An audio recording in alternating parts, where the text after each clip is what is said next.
Welcome to A Theory of Everything. Today we have the honor of talking to Professor Tim Maudlin, a well-respected philosopher of science, known for the clarity of his thought and the poignancy of his critiques, above all in the foundations of physics. I'm going to take a few minutes to set the conversation up, so if you prefer to skip this, see the timestamp in the video description. Professor Maudlin and I have agreed to talk about two things. First, we're going to talk about the significance of this year's Nobel Prize in Physics, given for work done on the foundations of physics.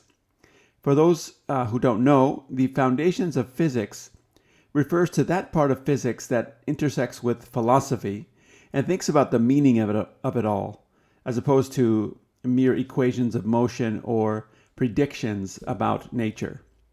Professor Maudlin has dedicated his entire career to these questions and has some surprising insights about this year's Nobel Prize, insights that have been overlooked even by the awarding committee. That's the first thing we're going to talk about.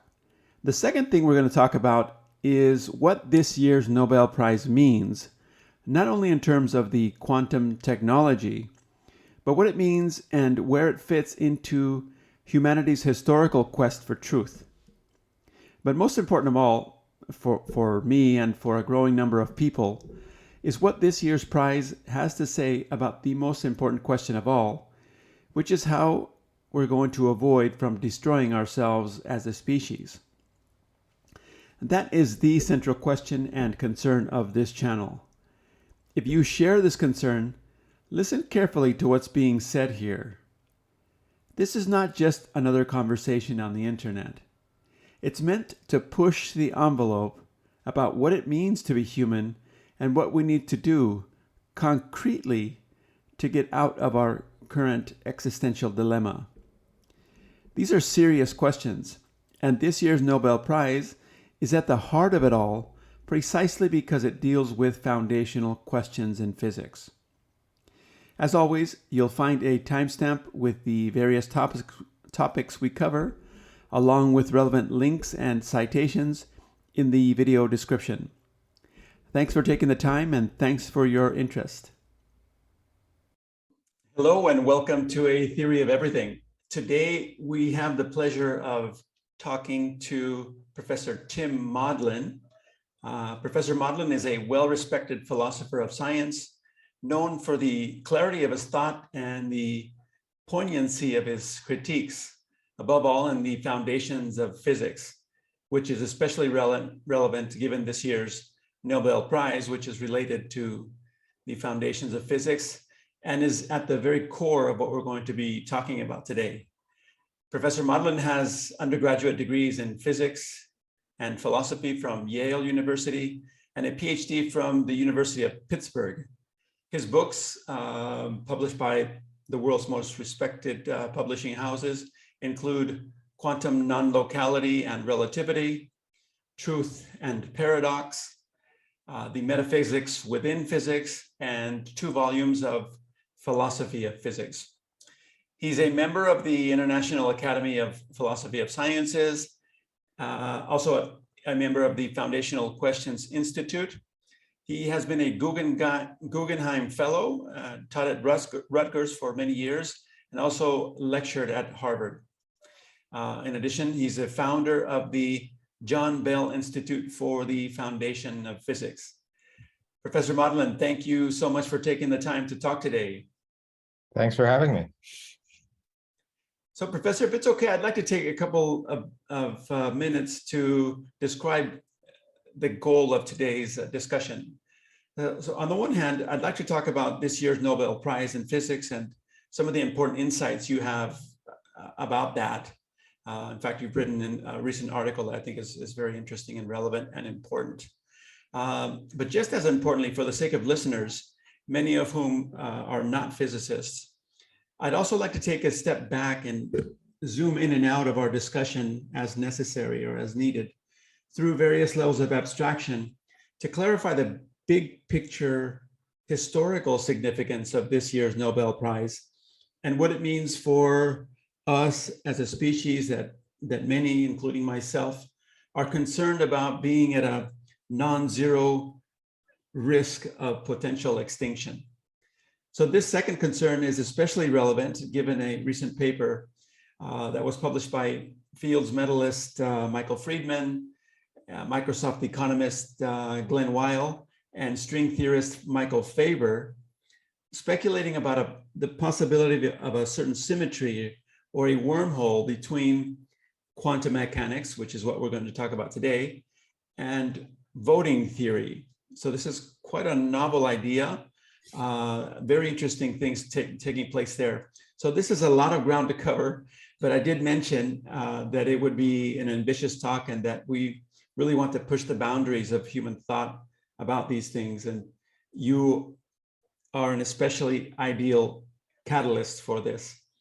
In fact, you often call for a need to regroup and reconceptualize a lot of these issues at the foundations of physics. So this is going to be, I think, very interesting. So as a run-up to sharing your thoughts about this year's Nobel Prize in Physics, can I ask you, Professor, to take a step back and kind of contextualize the historical significance of this year's prize? Where are we historically in the study of physics, and especially in the context of non-locality? Good. Sure, I'd be glad to do that, because the story, the narrative about this prize really goes back all the way to the beginnings of the development of what was called the new quantum mechanics in the 20s. There's the old quantum theory developed by Bohr was just one that said, well, electrons and atoms can go in certain orbits, but nothing between them. So they're kind of jumping. All they can do is jump between these orbits. And that was associated with noticing that certain energies were always showing up. But Bohr didn't have any theory about how that happened or why things would be constrained. It was just a bit of numerics.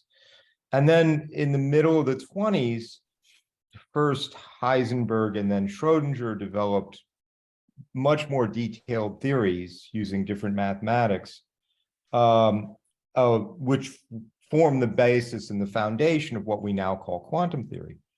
And one thing that happened was Bohr and the so-called Copenhagen school took a very strong view about what had been accomplished. Essentially, Bohr said, we have reached the ends of physics. This is a kind of final theory. There's nothing more that anybody could learn. There's nothing more that anybody could say. There's nothing more than anybody could understand about physics than to manipulate this mathematical formalism in accordance with these rules. And Einstein was having none of it from the beginning. And not only did he not like the idea that there could be no further progress here, the Copenhagen understanding had certain features which he specifically disliked. And these are actually linked together. Everybody is probably familiar of Einstein saying things like, God does not play dice with the universe, which was his objection to the idea that fundamentally things happen with no reason at all about why they happen one way rather than another. So they just happen at random, maybe with a certain probability. And then the other thing he said, and that everybody probably has heard, is that he didn't like so-called spooky action at a distance, which he identified as one of the features of this standard interpretation. And they're connected, because if something random happens here, okay, maybe that happens. But it's not merely that something random would happen here, but in virtue of it happening, physically things would change everywhere.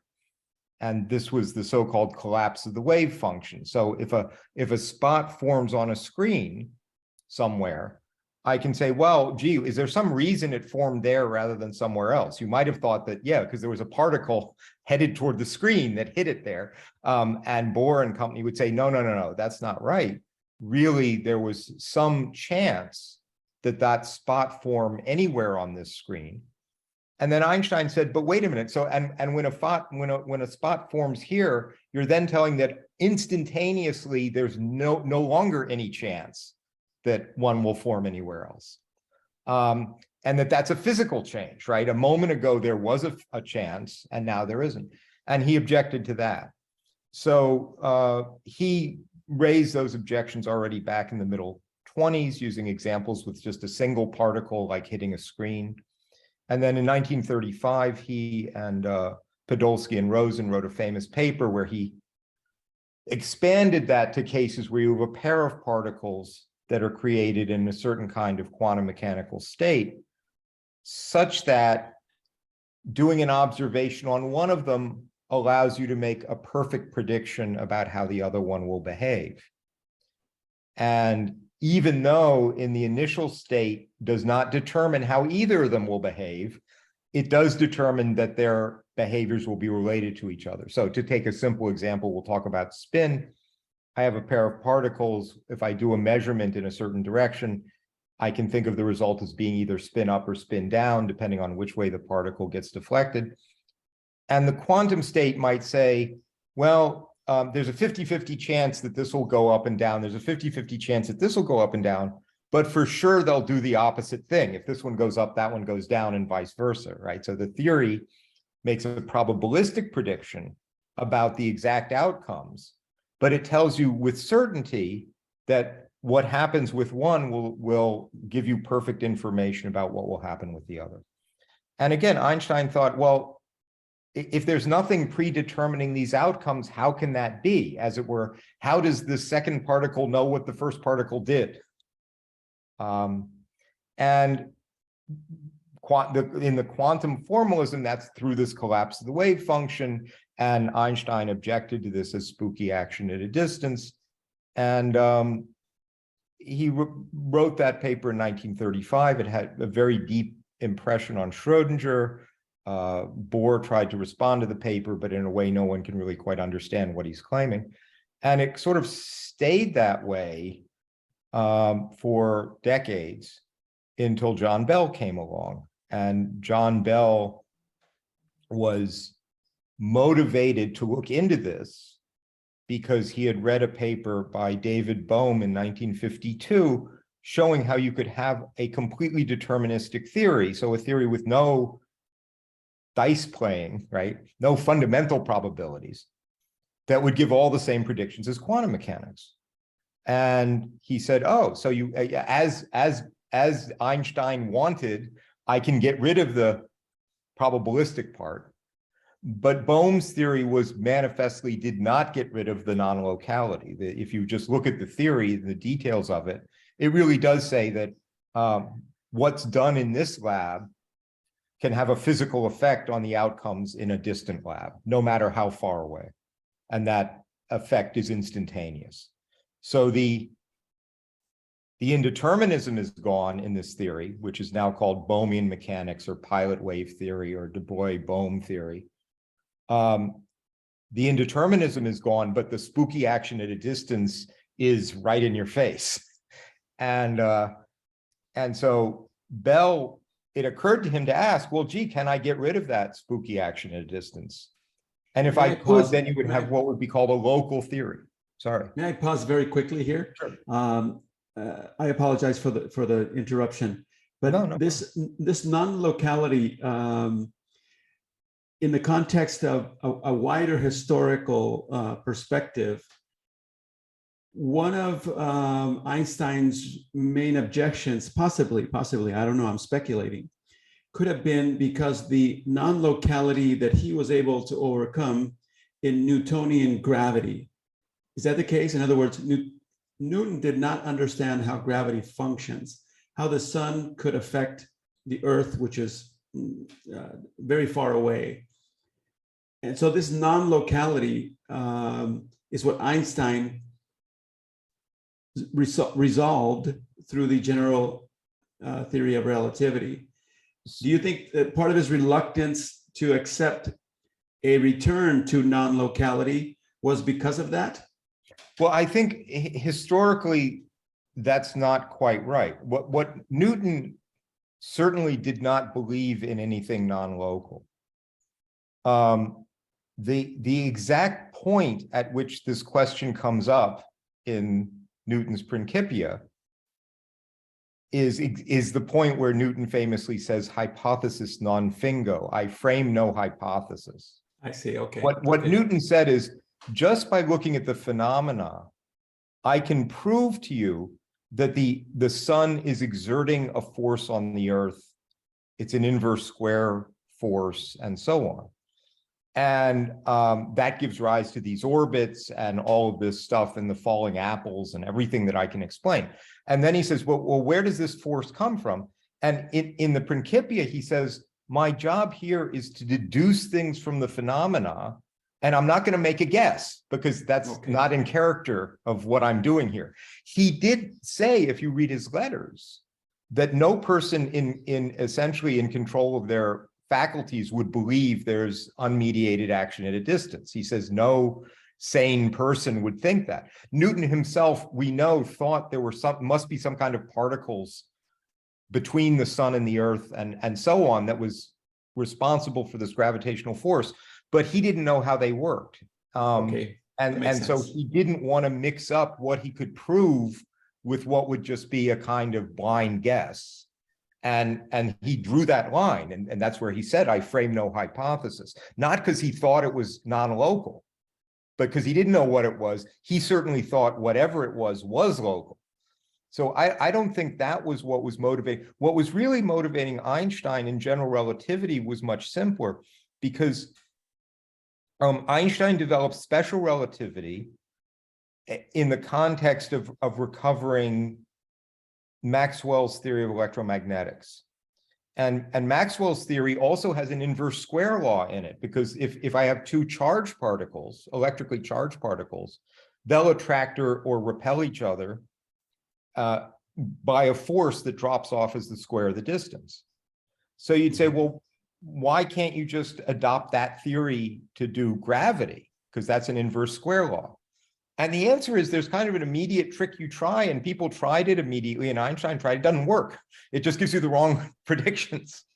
And so what Einstein struggled with for 10 years between 1905, when the special relativity paper comes out, and 1915, when the general relativistic field equations paper comes out, is trying to give an account of gravity that coheres with special relativity. But the issue wasn't non-locality. The issue was just technically getting those two things to kind of fit together. And it's in the course of doing that that he comes up with the idea that maybe gravity is really about the curvature of space-time. I mean, there's very interesting things that happen, but it wasn't non-locality that was motivating him. It was much more coming up with a theory that would even fit the known data. I see. Okay, great. Great. But I interrupted you. You were going to talk about okay, Bell. so and then... yeah, so Bell comes along and Bell says, well, gee, we now know that you can get a theory that makes the same predictions as standard quantum mechanics, but is deterministic. So everything that happens, you can trace back and say, well, that happened because the earlier state was this, and that happened because the earlier state was this, and so on. But the theory that he had, this Bohm's theory, was clearly non-local, that it had this, something happening in Alice's lab will have an effect on what you see in Bob's lab, even if Bob is arbitrarily far away and instantaneously. So Bell asked himself whether he can get rid of that, and he finally gets a sabbatical because he was not paid to do this kind of work, and sits down and then realizes that Einstein and Podolsky and Rosen had been focused completely on these cases where there are these perfect correlations. That is, what happens in Alice's lab perfectly predicts what will happen in Bob's lab. And they were doing that because basically the only things they had to work with were position and momentum measurements. And so they found a case where if Alice makes a position measurement, she can then perfectly predict the outcome of Bob's. Also, if she makes a momentum measurement, she can perfectly predict the outcome of Bob's. But what happened in between was David Bohm, again, in his textbook on quantum theory, changed up the example to deal with electron spin or photon polarization. And there, when I measure, like, I mean, I'll just take the case of polarization because people are familiar with polarized sunglasses. Polarized sunglasses, you know, not all the light gets through, and the light that does get through now has a direction associated with it. So if you take two polarized lenses and put them against each other and twist them, you'll see sometimes no light gets through, and then as you twist, more and more light gets through, because the light that comes through is polarized in a certain direction. And I can check for polarization in any direction. So now I have an infinite number of different experiments I can do depending upon how I set this polarizer. Or if I'm doing spin, the same thing. There are an infinite number of directions I can check in depending on how I set my apparatus. And so there are these situations where, again, if Alice and Bob, who are going to do spin measurements, let's say, set their apparatus in exactly the same direction, quantum mechanics says, well, one will get up and the other will get down for sure. And now Bell started asking, yeah, but what if they just start twisting and offsetting a little bit from each other? Not exactly straight on, but they imagine slowly changing these so you get a bigger and bigger angle between them. And as you do, this correlation decays, but it decays more slowly than you'd expect. And what Bell proved was that if the theory is local, if the way Alice's apparatus is set has no influence on what happens to Bob and vice versa, then there's a restriction on how strong the correlations can be between the outcomes on the two sides. And that's called Bell's inequality. So Bell's inequality basically says, if you have a local theory of any kind, the correlations you would see in these widely separated laboratories are restricted by a certain number. And it turns out less than or equal to 2 for one particular number. And quantum theory predicts, no, you'll see stronger correlations. And so if that were true, if the quantum mechanical prediction were correct, what Bell would have proven is that you should give up looking for a local theory, because no local theory can reproduce these phenomena. And this is not particularly about quantum mechanics. I mean, you could throw away quantum mechanics. It doesn't matter. If you go into the lab and you see these correlations between these two sides, no local physics will be able to explain that. And that was what Bell proved. And then that set the table for the experimentalists to go check. And unfortunately, you know, Bell died unexpectedly and rather young. And so if he had been alive, of course, he would have gotten the Nobel Prize for the theoretical work, but he's not. And the prize was finally given to John Clauser, who did kind of the first lab experiments checking this, and Alain Aspe, who then made the experiments more sophisticated in certain ways, and Anton Zeilinger, who then made them even better. There have been improvements in detector efficiency and the distance between these labs and so on. So there's been a steady stream of making these experiments cleaner and cleaner. But the main point is that they consistently show what quantum mechanics predicts, namely that you'll violate Bell's inequality. And if that's true, then you should just give up on locality, because you can't have a local theory that'll predict that.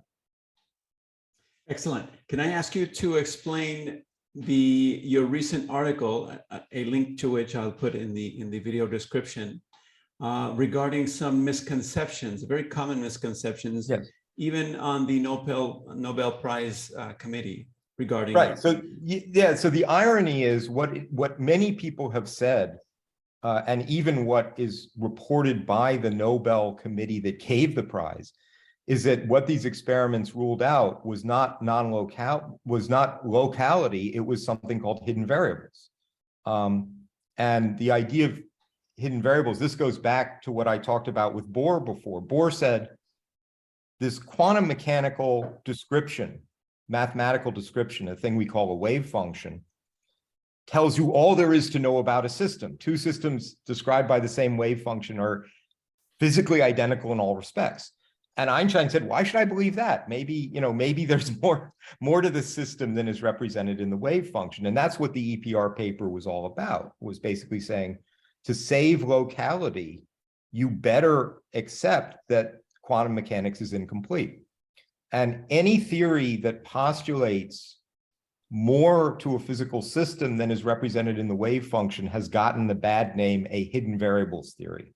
Now, this Bohm's theory, Bohmian mechanics, or the pilot wave theory that Bell read about, is a hidden variables theory.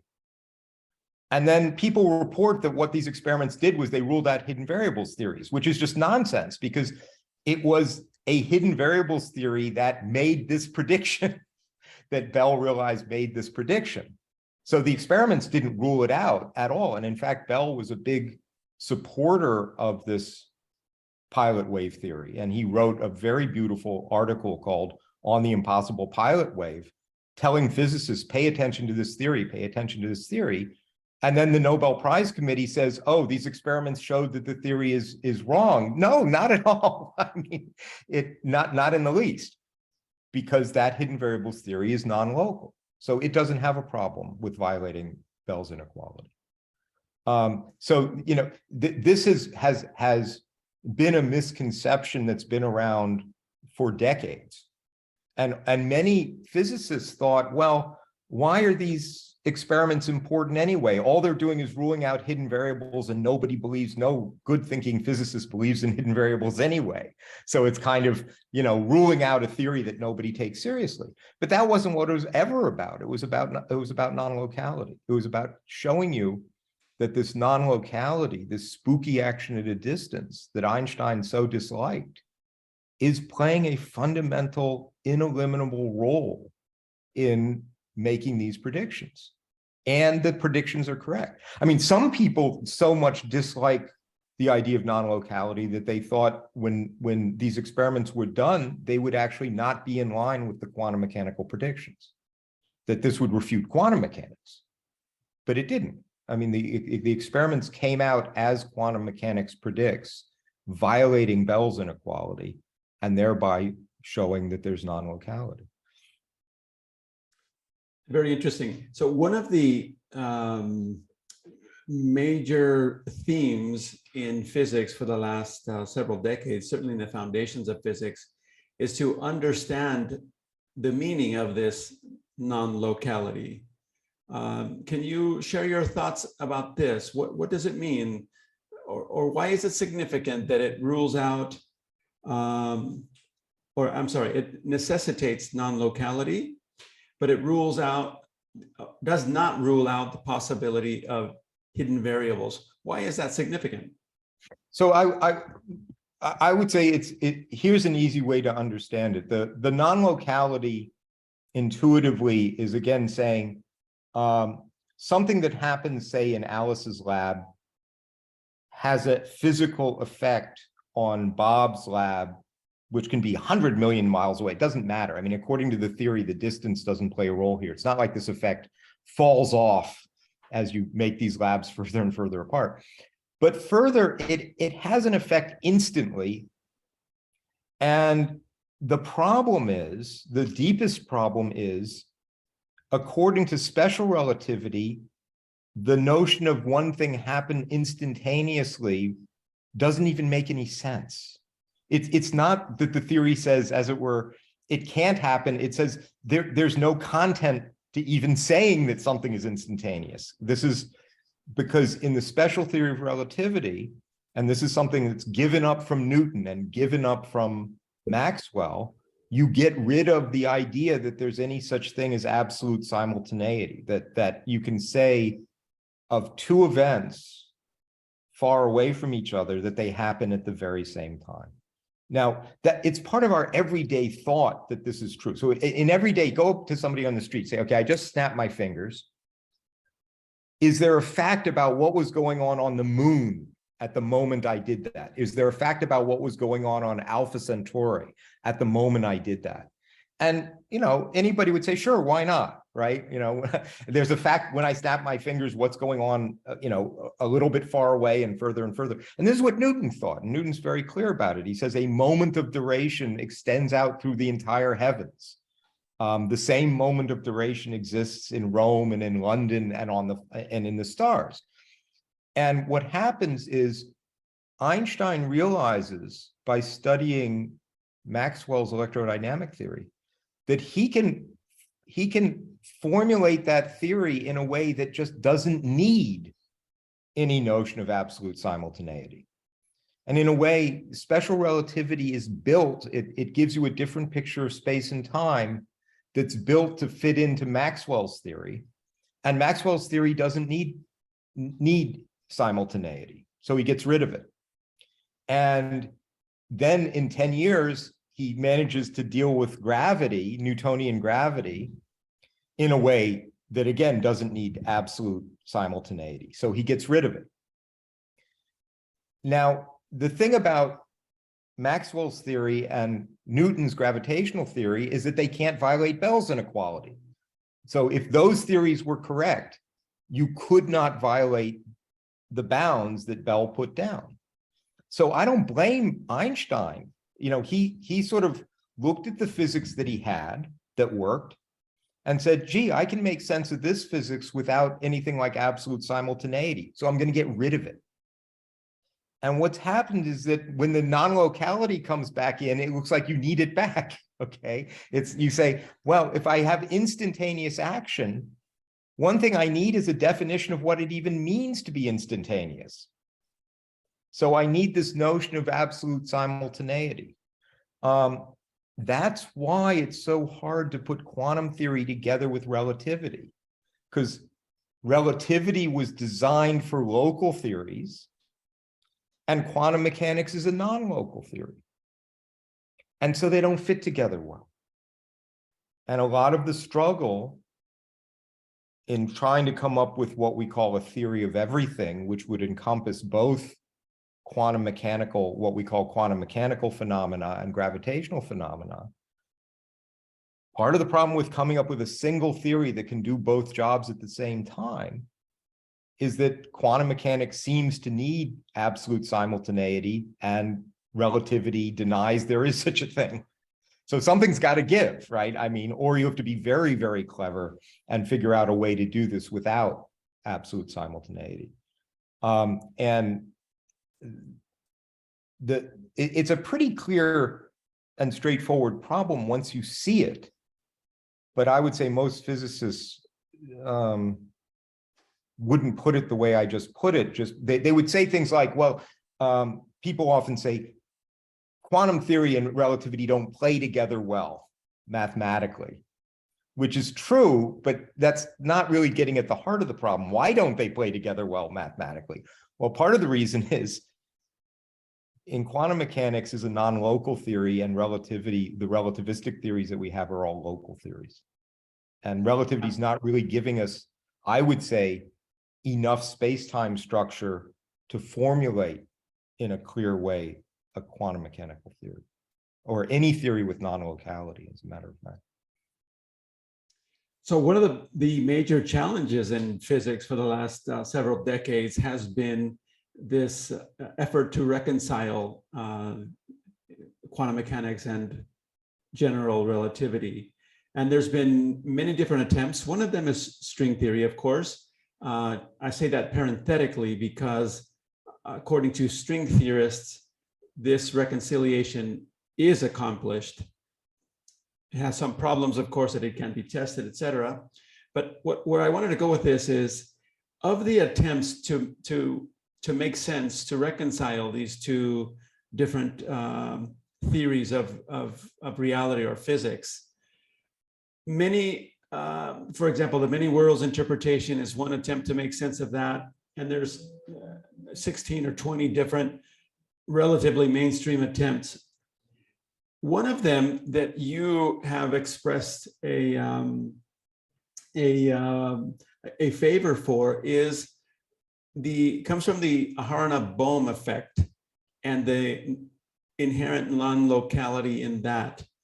Can you explain what you mean by this? And I think this is especially relevant for where I want to go with this and make it a transition, because one of the two players in the Aharanov-Bohm effect later went on to develop his own ideas regarding this reconciliation, and that's Yakir Aharonov and his two-state vector formalism.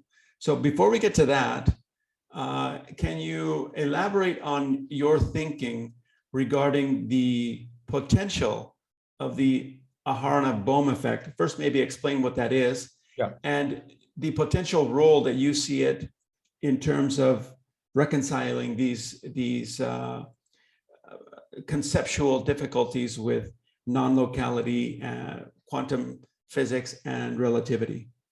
Yeah, sure. And I should preface this by saying what I'm about to tell you, unlike what I've told you up until now, which is just historical and I mean, what I'm about to tell you is very speculative, and it's my own opinion about one way to think about this. And certainly there are any number of objections or different things that people might respond to that would require a long discussion to see how plausible this is. And I really want to draw a line here, because I think everything I told you up until now really isn't questionable. It's just in the historical record, and it's what's going on. So let me just say a word about Aharonov-Bohm and why it's important. And again, let me step back. So if we go back to the first really powerful theory of electricity and magnetism, that was given by Maxwell. And Maxwell wrote down some equations. He actually wrote down 20 equations, but what comes down to us through a historical sifting process is 4 equations. And those equations that we normally call Maxwellian electrodynamics are stated in terms of an electric and a magnetic field. So if you sort of go in and the first thing you ask is, what are you postulating to be physically real, Maxwell?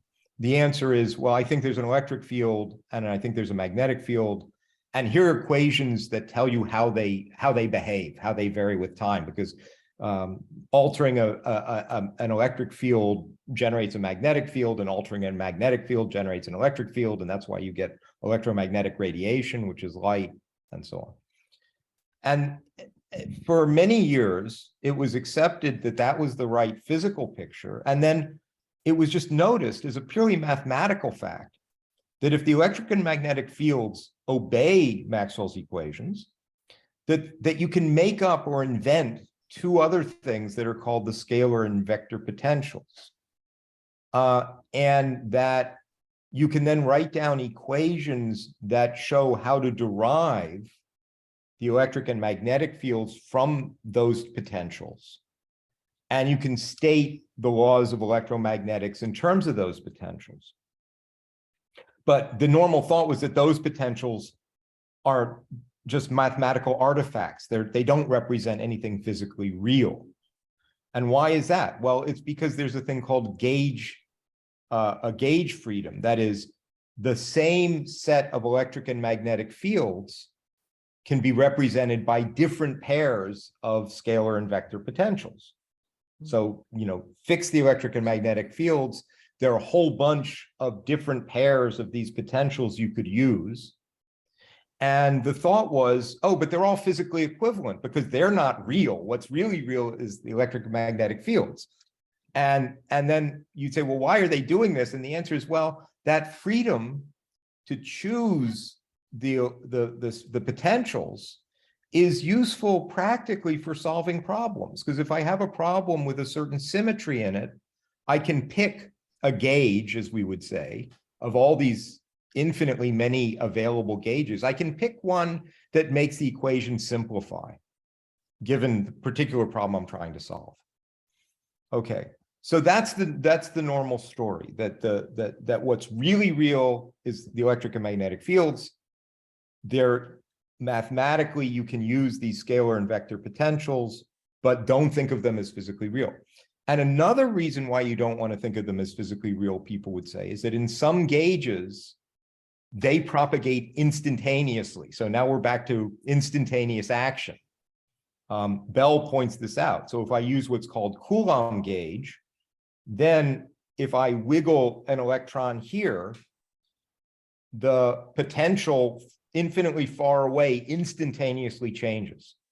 So again, that's kind of, Einstein would say that's spooky action at a distance. But nobody worried because nobody thought these potentials were real. So who cares? You know, as Bell says, who cares how they behave? They're not physically there. Now, what happens is Aharonov and Bohm realize that the way that quantum mechanics deals with electromagnetism in what you write down in the equations, in the quantum mechanical equations, are the potentials, not the fields. And furthermore, the potentials come in a physical way so that you get the following effect, that there are actually several effects, but I'll just give the one that's most usually talked about. So everybody knows there's this funny quantum mechanical two-slit experiment where I have a wall with two slits in it, and I throw electrons at it, individual electrons. And then on the far screen, what I get are interference bands that seem to indicate that something is going through both slits and interfering the way a water wave would. And what Aharonov and Bohm realize is that if between these two slits, I put a solenoid, which you can just think of as a wire, a helical wire that I can run electricity through, and shield it.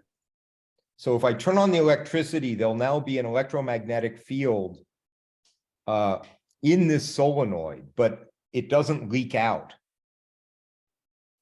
And if I change the amount of current, I can change the amount of field in this solenoid. That according to the theory, if I do that, that will have the effect of causing these interference bands to shift where they show up on the screen. So you can actually see an effect there.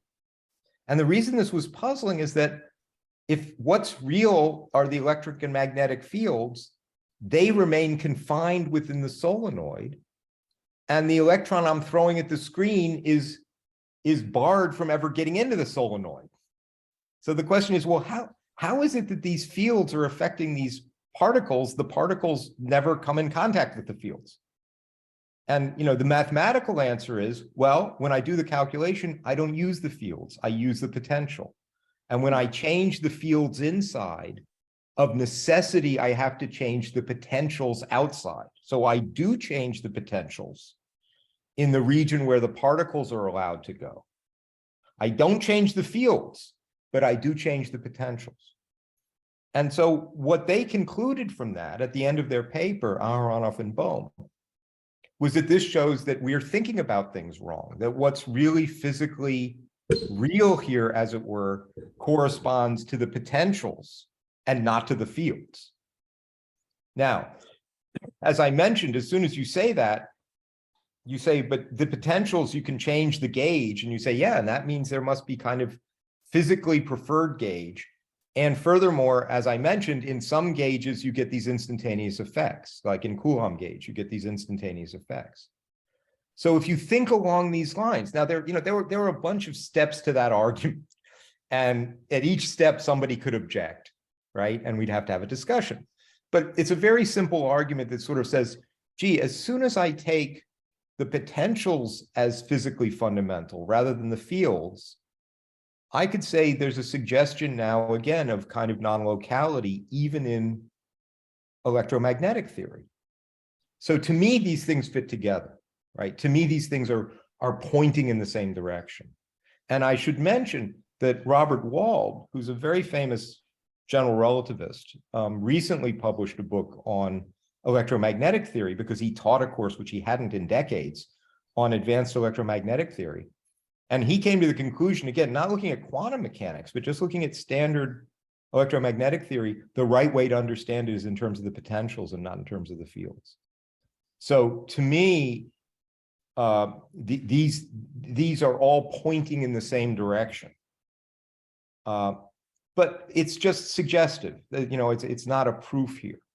I suspect that you might be able to do some very unexpected things with this Aharonov-Bohm effect, but again, very speculative, and I don't want to mix that up with more solidly founded things. Well, I'd like to add to that, if I might. I don't know if you've been able to follow Aharonov's work after the Aharanov-Bohm effect, and some of the things that he and his team have been working on, and well-accomplished empirical studies that have developed along these lines. But it's some very, very interesting things. Among them, the two-state vector formalism. Does that ring a bell about Sure, his, I know about that. The two-state vector formalism I know reasonably well. Yes. In fact, one of your colleagues, David Albert, wrote a couple of papers with Aharonov, if I yes, remember David was correctly. one of Aharonov's students, and yes, and he's done work with him. Yes. Okay, so that seems to me an especially promising response to the problem we mentioned earlier about non-locality and explaining non-locality. But you've raised some objections to that, and I was hoping that I could hear you out about the objections that you raised. Sure. I mean, there are a bunch of points here. One is this two-state vector formalism. As a mathematical fact, nobody's questioning that you can do what they say you can do with these two vectors and using them to make predictions. So there's kind of, in that, there's a part of it that's just mathematics. But again, in this game, often you develop some mathematics and then you say, oh, let's take it seriously as an indicator about physics, which sometimes, again, sometimes people are going to say, no, don't take it that seriously.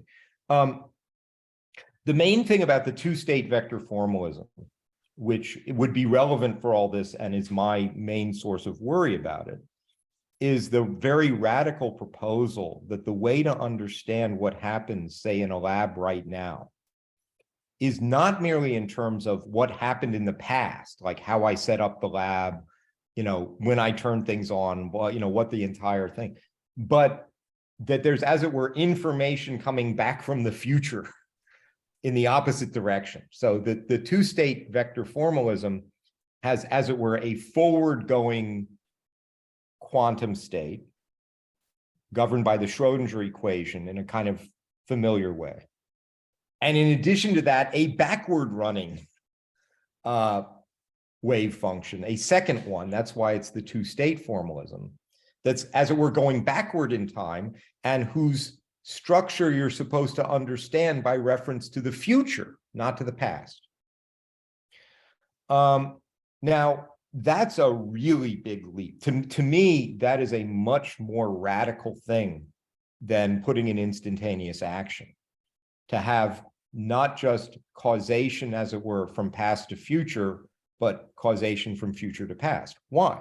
Well, part of the reason is, well, then you're going to get loops. You can get causal loops, because if the past can influence the future, but in turn the future can influence the past, then we can have something influencing itself. All right, this idea of having things going in both directions, as it were, was also suggested by Wheeler and Feynman in the so-called absorber theory.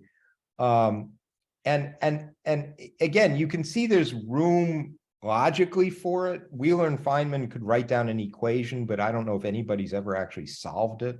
And you can immediately see that there are going to be very severe mathematical difficulties, because in the standard view, time goes one way, and what happens in the present is a consequence of what happened before it. And then what happens after that is a consequence of what happened before it. So it's this, kind of successive story. But if you say, no, you can't tell the story that way. You have to both have a part that's going this way and simultaneously another part that's going this way. And at any given moment, you have the forward going part meeting with the backward going part and, having some consequence between the two of them. It's just mathematically and conceptually and physically, you're doing something so radical. It's both hard to implement mathematically, and it's very hard to understand, to me, how to understand it really physically. So I don't see that it's a good bargain to go that way. I'm willing to say, gee, I think there's something like absolute simultaneity, or what we call a preferred foliation of space-time. Many physicists would say, oh, that's too radical. That's too much rejecting relativity. But man, backward causation is much more radical. Well, may I respond to these Sure. objections? Well, first of all, I think Aharanov mathematically has developed a very extremely rigorous system to do exactly what you think is very difficult to do. And in fact, through this mathematical formalism, they have led to novel results in, for example, metrology, quantum metrology, and in various other areas. The weak measurements and weak values is now a field of research in itself. So they've actually led to actual empirical results from this on the one hand.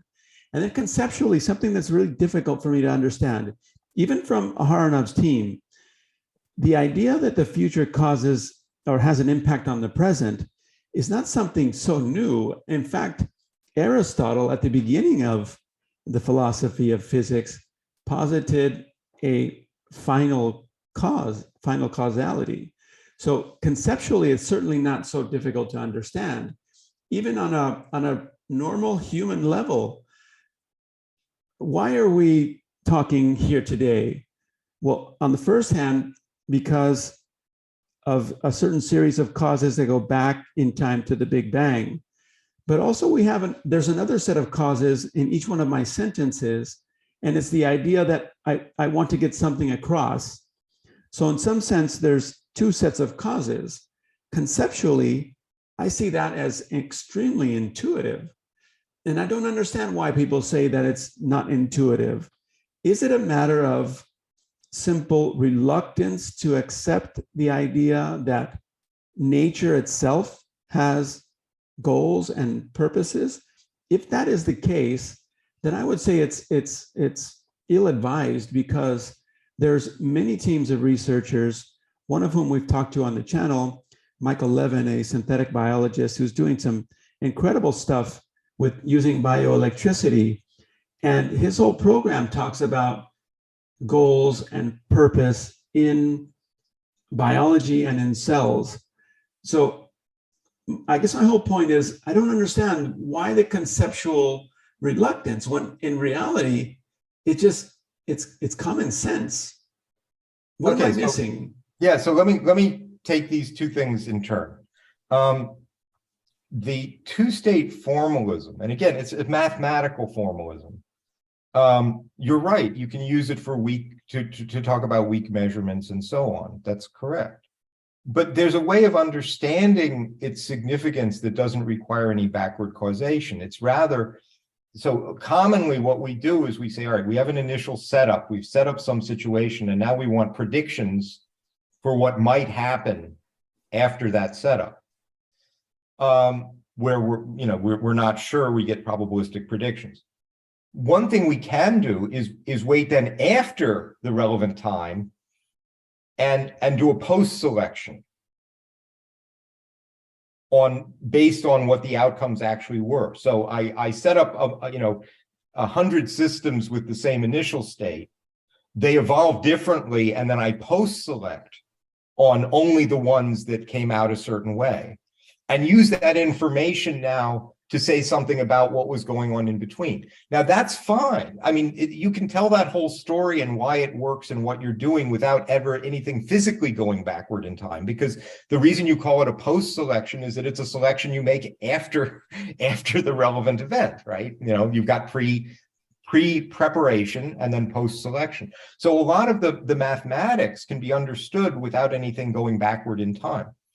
Let me take Aristotle. I completely agree with you. I mean, Aristotle had 4 different causes, or ITI, better translated than causes, explanatory factors, the formal, the material, the efficient, and the final, as you say, the teleological cause. But let's take a kind of example that Aristotle would actually use, which makes perfect sense, and as you say, in everyday life makes perfect sense. I want to understand that there's a house, right, that's being built.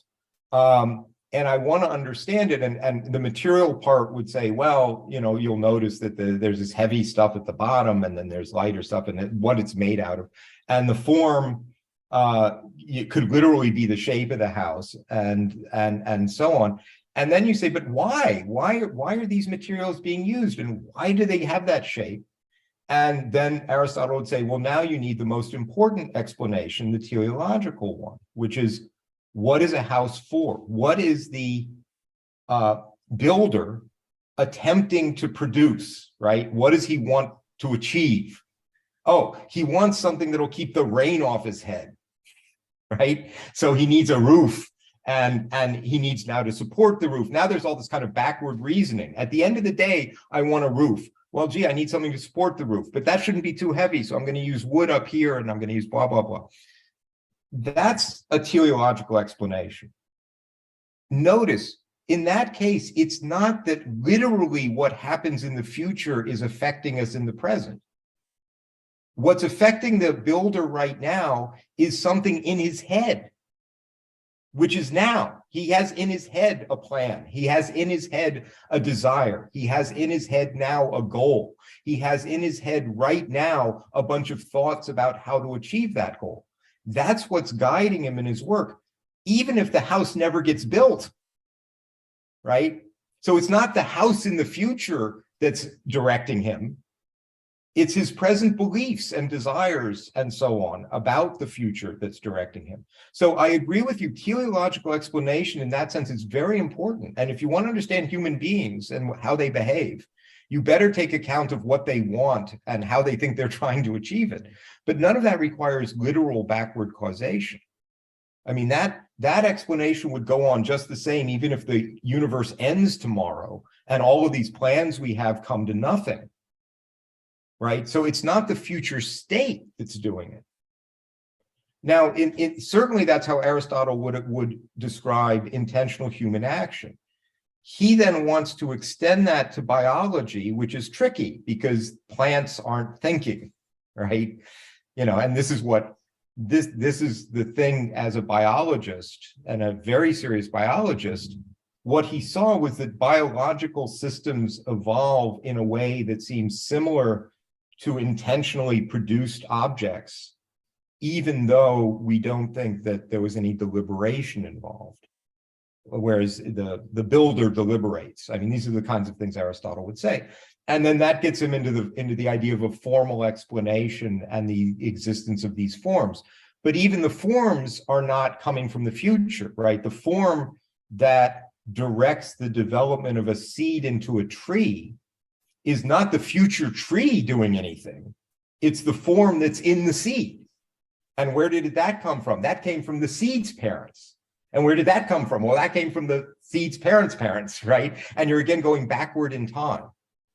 So, Aristotle was trying to replicate the general structure of intentional teleological explanation biologically, but even that did not involve backward causation. It involved a postulation of these forms existing at a certain time that could direct and account for the later development of the thing that had the form. Okay, good point. See, I'm willing to concede that the interpretation isn't absolutely necessitated. However, I will add this, that there are novel effects from the interpretation, number one. And number two, this takes me back to an important point that Feynman communicated in his Feynman lectures, that interpretations of physics, that there can be many different interpretations of physics, but a good physicist keeps as many of them as possible in his head, because his or her head, because they never know where the next big breakthrough is going to come through. And we've just hit on an hour here. You've been nice enough to give me an hour. I will finish with one final sentence, and if possible, I'd love to have you back at some point to keep exploring these ideas.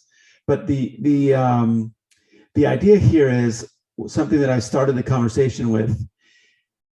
Which of these interpretations the idea that there's only one wave function and it evolves from the past to the future, versus the idea that there's two wave functions, one coming from the future and one coming from the past, that result in what we experience as reality. They're both equivalent. We agree on that. They're both equivalent. You have some objections. You and many other people have some objections, psychological, philosophical objections. However, would you agree that whichever one of these interpretations, other things being equal, experimental things, etc., mathematical formalism being equal, whichever of these two interpretations keeps humanity from going extinct is preferable?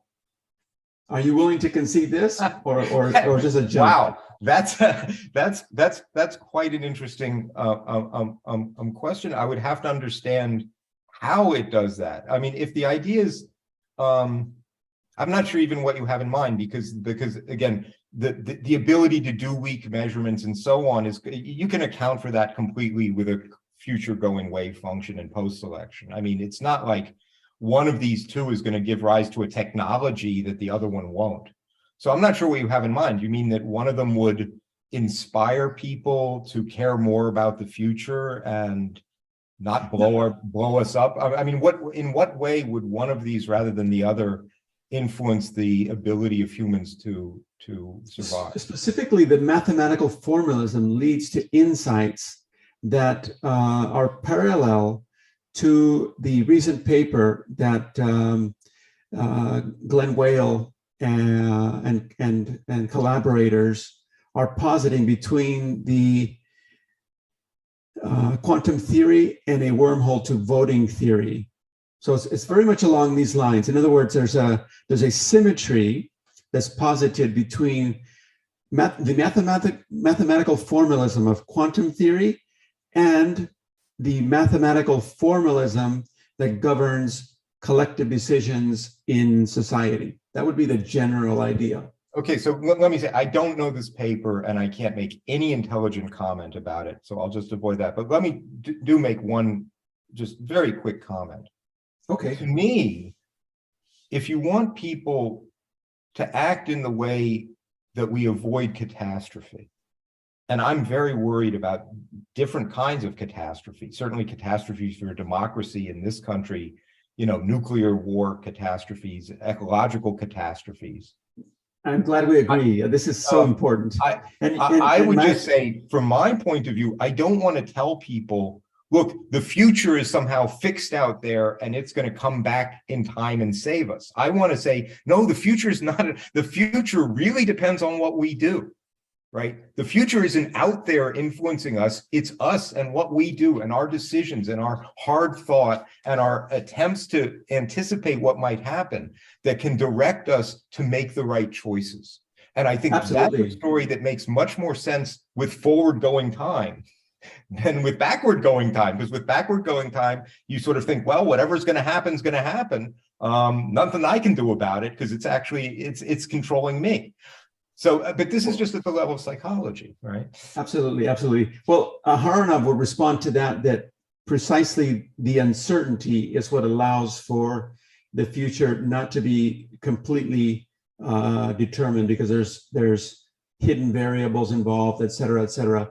But I think you're right. This question about avoiding catastrophe and making sure that we make the right decisions, it's actually a discipline, right? It's called social choice theory, and it's a branch of economics. And there's open problems in social choice theory. Kenneth Arrow got the Nobel Prize and founded modern social choice theory for something called the impossibility theorem, which demonstrates rigorously mathematically that we can't make fair decisions through democracy. And my claim is that what the Aharanov two-state vector formalism allows us to do is take those insights and apply them to open questions in other areas, other important areas of social choice theory. That's in any way the claim. But I've taken us a little bit farther afield. We've gone over an hour. would you be willing to come back and talk to maybe some other people about this and Sure. continue the conversation? Sure. Fantastic. Well, listen, thank you so much. You have a reputation for clarity of thought, and I think it shows again today. I sincerely appreciate your time, and you're traveling to Israel next week. Yeah. Will Bell's theorem be on the agenda to talk about, and the Nobel Prize? Probably, yeah. I mean, the whole conference is a big conference on many worlds theory. So all the issues, I mean, you would be familiar with the many worlds theory is a very counterintuitive way to try to understand the quantum formalism and Bell's theorem, and everything comes into it. So I think we'll be covering a lot of territory. Well, my biggest critique, if you might take it with you, about the many worlds theorem is it says absolutely nothing about what matters most to us, which is avoiding catastrophe. One might well worry that if you thought all the outcomes are going to happen no matter what, why am I deliberating? Yeah, exactly. Exactly. I agree. This makes no sense. It makes no sense. You'd wonder what's the point of deliberation if all the outcomes are going to happen. Yeah. Fantastic. Okay. Well, best of luck on your trip, and I look forward to the possibility of talking again. Okay. Thanks for the talk. It has been enjoyable.